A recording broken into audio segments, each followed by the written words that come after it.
Boden block रे विजु स्वास्थ्य कल्याण जोगाण smart card बंटन। ओडिशार मुख्यमंत्री नवीन पट्टनायक निर्देश क्रमे आज नुआपड़ा जिला बोडेन ब्लॉक रो 8टी पंचायत रे विजु स्वास्थ्य कल्याण योजना स्मार्ट कार्ड बंटन करा जायछि। एहा मध्यरु करंगामाल ग्राम पंचायत अन्यतम। एही समारोह रे मुख्य अतिथि भाव में ओडिशा सरकारक स्कूल और गणशिक्षा मंत्री समीर रंजन दास उपस्थित रही लोकंकु निजस्व कर कमल रे विजु स्वास्थ्य कल्याण योजना स्मार्ट कार्ड बंटन करथिले। अनुष्ठित कार्यक्रम में बोडेन बीडीओ पूर्णचंद्र भोई सभा परिचालना करथिबा बेले सम्मानित अतिथि भाव में जिला परिषद सदस्य लंबोदर नियाल, बोडेन पंचायत समिति अध्यक्षा प्रेमशिला नाग, करंगामाल सरपंच श्रीमती पूर्णिमा माझी, खरियर विधायक अधिराज मोहन पाणिग्राही समेत विभिन्न विभागर विभागीय अधिकारी कर्मचारी तथा अंचलर जनसाधारण उपस्थित थिले। नुआपड़ा जिले में सर्वमोट 13,73,000 विजु स्वास्थ्य कल्याण योजना स्मार्ट कार्ड बंटन करने थिबा बेले बोडेन ब्लॉक रे मोट 24,333 जन लोकंकु विजु स्वास्थ्य कल्याण स्मार्ट कार्ड बंटन कार्यक्रम रही। एही स्मार्ट कार्ड बंटन द्वारा पुरुष मानकु 5 लाख टंकार मागणा चिकित्सा और महिला मानक पई 10 लाख टंकार मागणा चिकित्सा होई परिबो। एही स्मार्ट कार्ड द्वारा 1589 रोग उपरे चिकित्सा कराजिबो और 201 रु ऊर्ध्व हॉस्पिटल यह उपलब्ध हेबो बोली गणशिक्षा मंत्री समीर रंजन दास लोकंकु बुझाइथिले। आज माननीय मुख्यमंत्री गतकाली नुआपड़ा 1,73,000 परिवार नुआपड़ा जिलार विजु स्वास्थ्य कार्ड योजना शुभारंभ करथिले। सही अवसर में आज बोडेन ब्लॉक रे आम बंटन कार्यक्रम को जारी रखी प्राय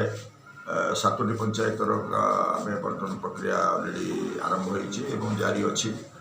बाकी गुड़िक आसंता काली परदिन भितर समस्त पंचायत कार्यक्रम को सर सब परिवार पाखे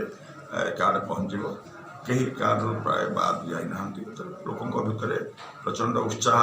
और आग्रह देखा मिले। लोकंर ए संपर्क में साधारण जनता के चिंता जहाँ कर नथिले माननीय मुख्यमंत्री आज कार्यकारी कर लोकों भितर उत्साह उद्दीपना आनंद अच्छी लोक मैंने साधारण जनता विशेष भाव में माँ मैंने माननीय मुख्यमंत्री को से धन्यवाद कृतज्ञता ज्ञापन कर परिक्रम विभिन्न विद्यालय परिदर्शन कर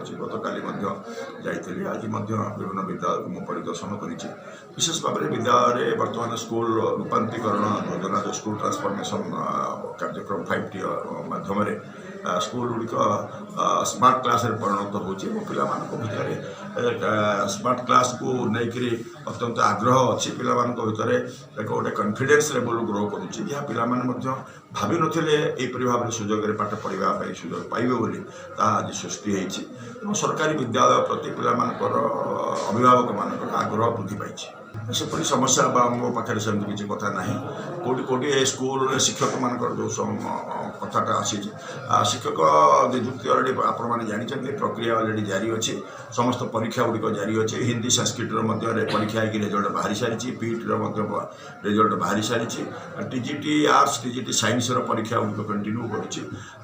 आशावादी निश्चित भाव में एंड ऑफ डिसेम्बर निश्चित भाव में प्राय 11,000 ऊर्ध्व शिक्षक को आम नियुक्ति देवाई जाऊँ सारा ओडिशा